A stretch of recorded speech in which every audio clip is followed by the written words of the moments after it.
I'm going to try this again. Good morning. I'm struggling with the camera this morning and the videoing, which is quite interesting. How are you guys this week?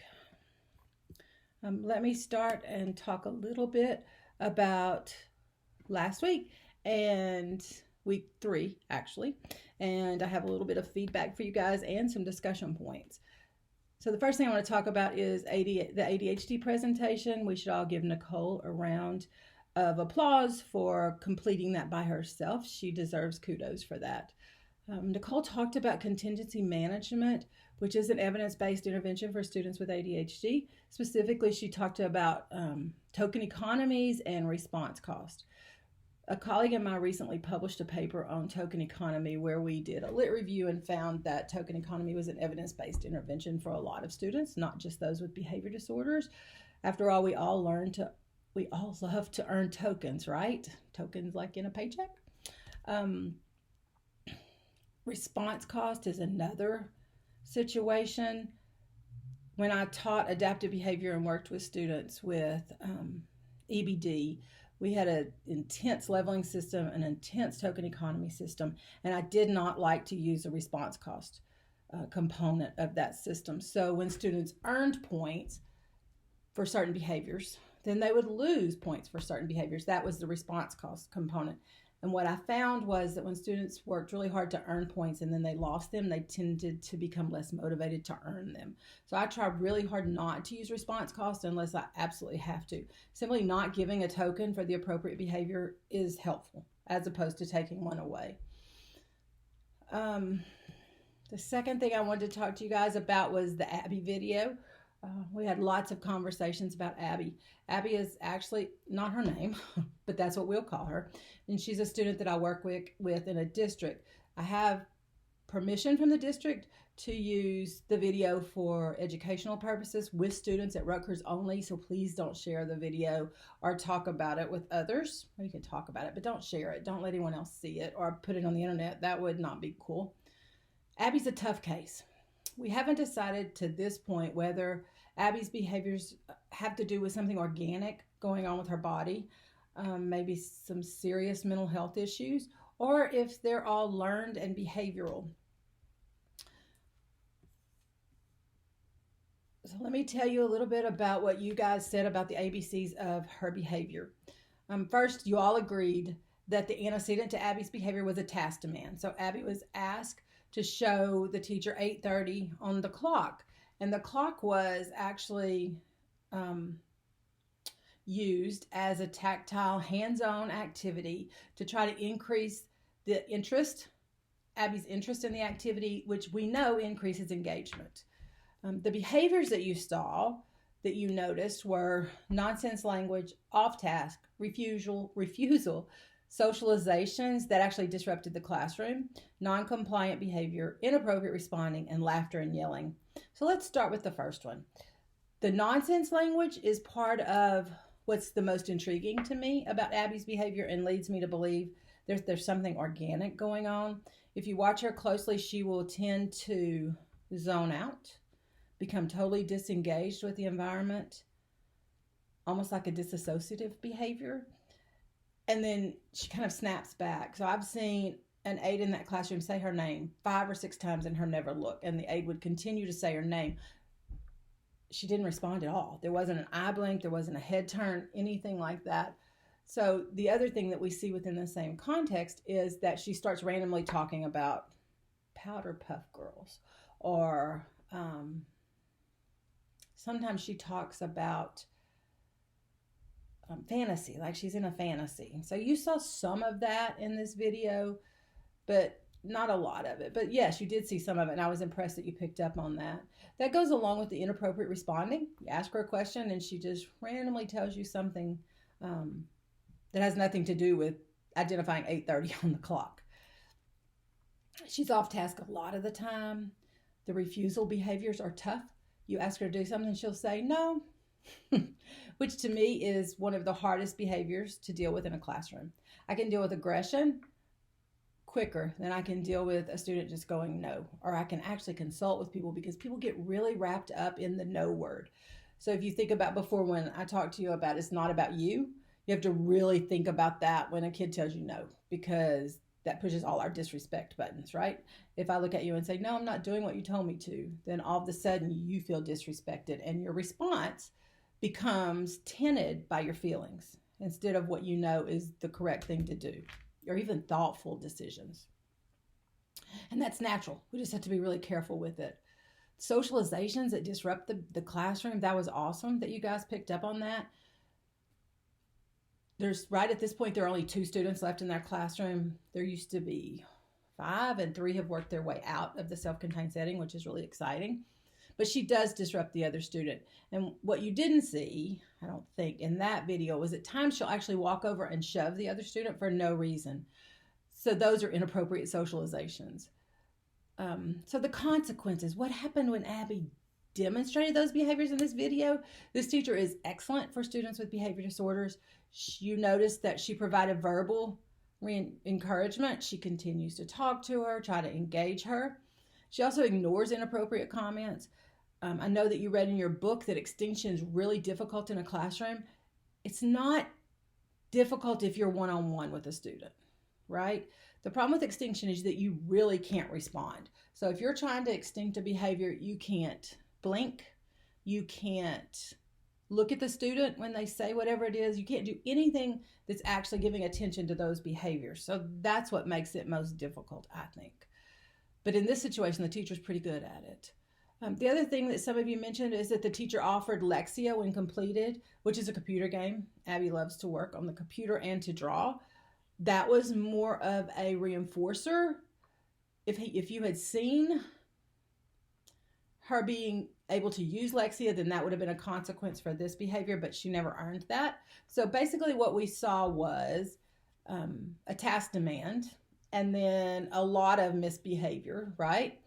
And then the consequence of verbal encouragement or inappropriate comments. Abby's behaviors did not change and have not changed. So what we know is that the verbal encouragement and the ignoring are maintaining those behaviors.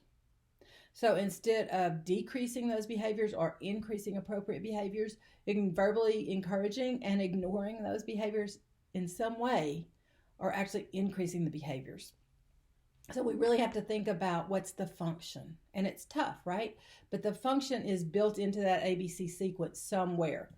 So 6 of you said that she was able to escape the task, and 5 of you said that she was able to gain teacher attention. So let's talk about escape. She did escape the task, right? I think she ultimately did it.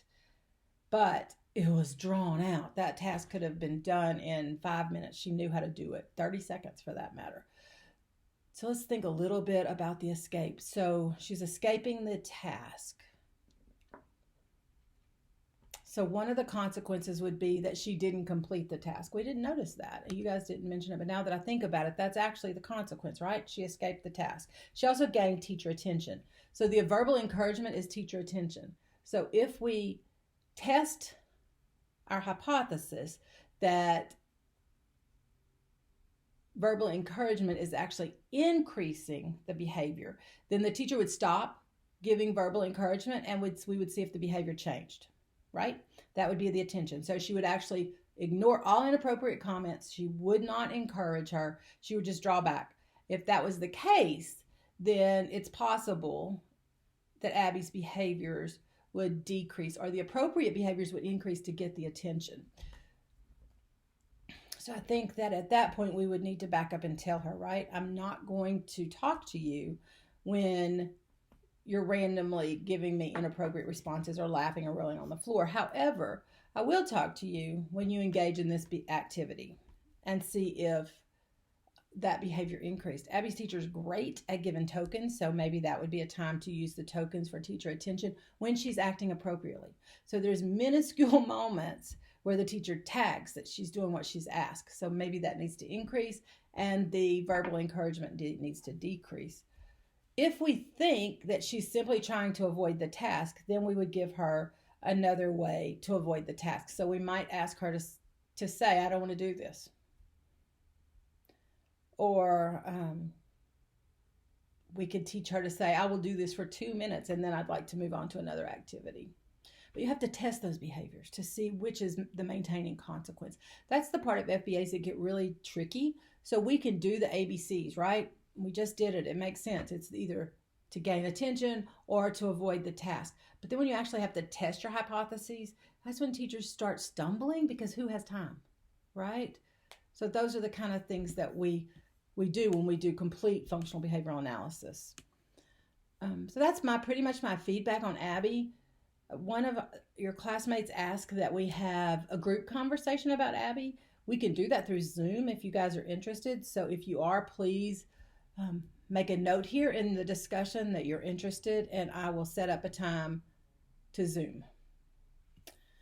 Let's talk a little bit about your quiz. There were some items. First, I want to apologize for the grading. Apparently, I don't know how to set up Sakai to grade open or fill in the blank responses, but I'll always go back and check so you don't have to worry about that. There was one question that was a scale, and it was a picture actually of smiley faces, and it had 3 different items that the teacher was monitoring. Those are multi-item scales. So it's actually a DBR, multi-item scale. So direct behavior recording, multiple item scale. The purpose of multiple item scales, or for DBRs, is for you to be able to, instead of having to tally every time Susie screams out, at the end of a specific period, you would guess or estimate, you would rate the behavior. So on a scale of 1 to 10, how well did she work at not screaming out without raising her hand? And you would rate her. So typically that's done with a single item scale, like screaming out. But what research has told us is that teachers can actually handle multi-item scales and measure and rate more than one behavior. And those, in research, we found that those things actually correlate. So if I do tallies compared to your ratings on multi-item or single item scales, they correlate. So there's no reason to always have to tally, even though as behaviorists we like tallies. Another question that you struggled with was a question about Monique, a 2nd grade student.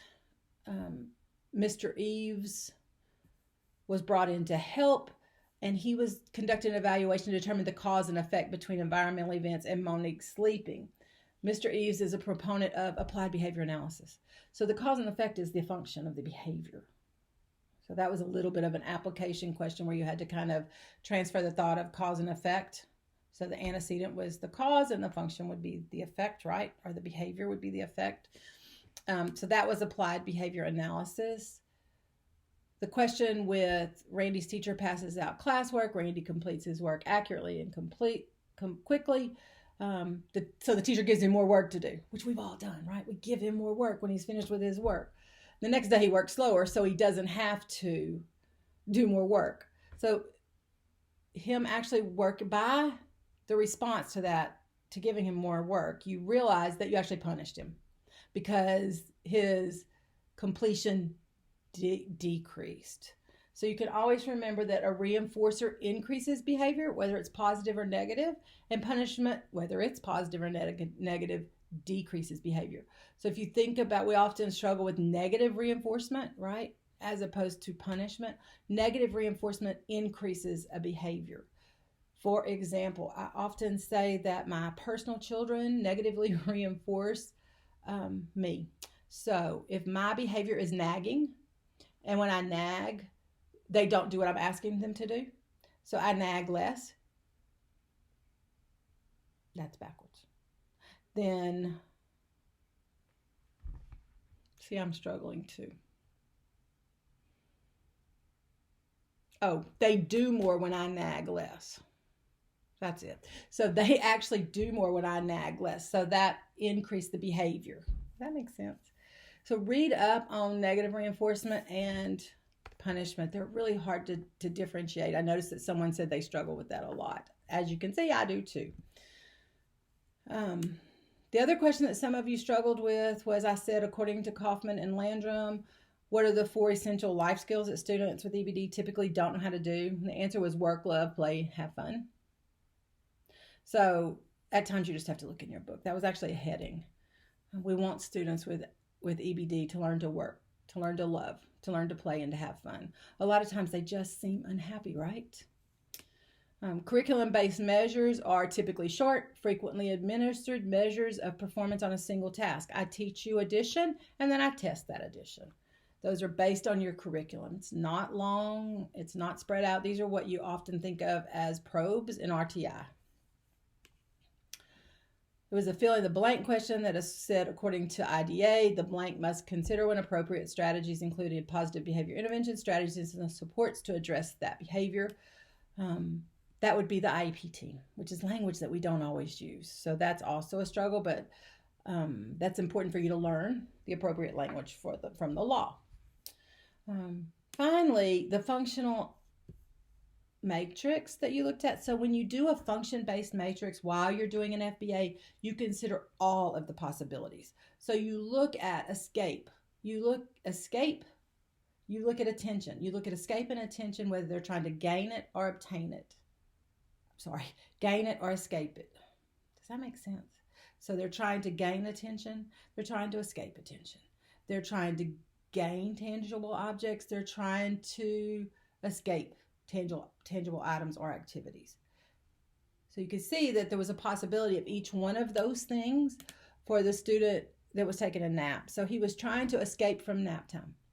He was trying to gain attention from peers and the teachers. He was trying to gain access to toys, or maybe he was trying to avoid attention from the teacher. Those are just considerations that you think about before you decide what the function is and you develop a hypothesis to test. Makes sense?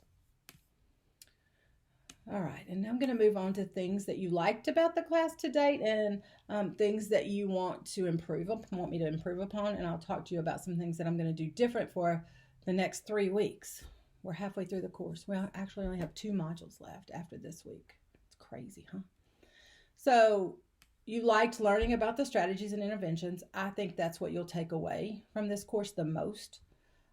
Feedback, discussion, there were a lot of comments about how you enjoyed learning from your peers, which is super special. I appreciate that. And this class is especially set up to do that because of all the varying experiences you guys have had. Nearpod was fun.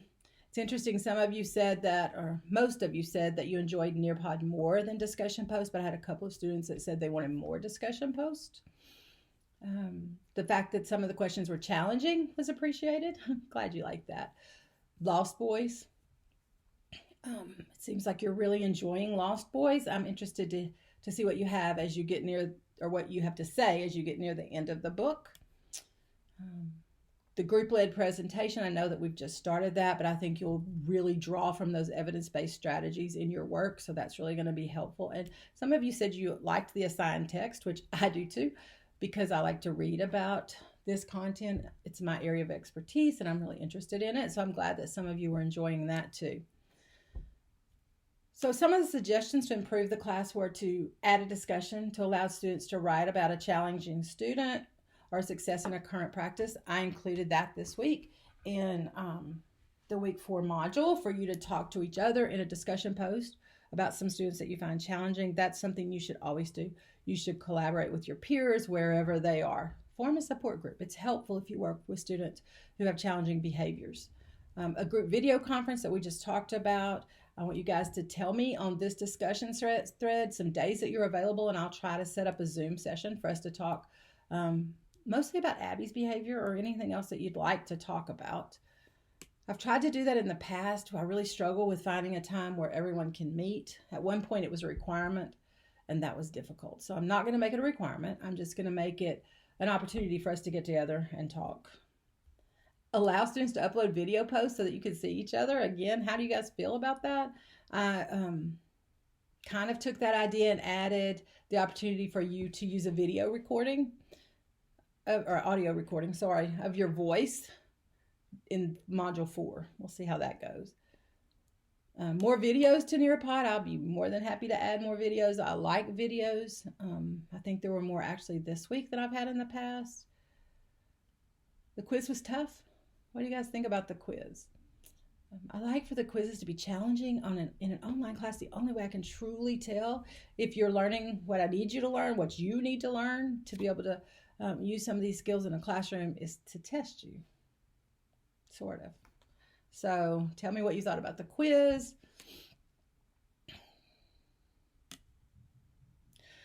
A couple of you talked about less Nearpod. I said that. I think it was one student. Less Nearpod and more discussion posts, which I think if we can manage to add, I added that one discussion post for you guys to talk about your current situation or students in the past. And then if we manage to have Zoom, that might help with more discussion posts. I don't want to get in the habit in this class of having discussion posts where you guys just repeat each other and try to think of something new to say that someone else hasn't said, which happens a lot, right, in online courses. Someone asked that I make all modules available so students could work ahead or see what's in the future. That's something I've always struggled with. Students have asked me for that before, but I like for us to stay together. I may start trying to open it a little early, but no promises. I like to see us work together and stay in the same place. So those are my thoughts for the week. I am loving teaching this course, and especially with the makeup of the class. You guys are doing a great job. Please respond to this video with the questions that I've asked and let me know if there's anything else I can do to help you. Have a wonderful week.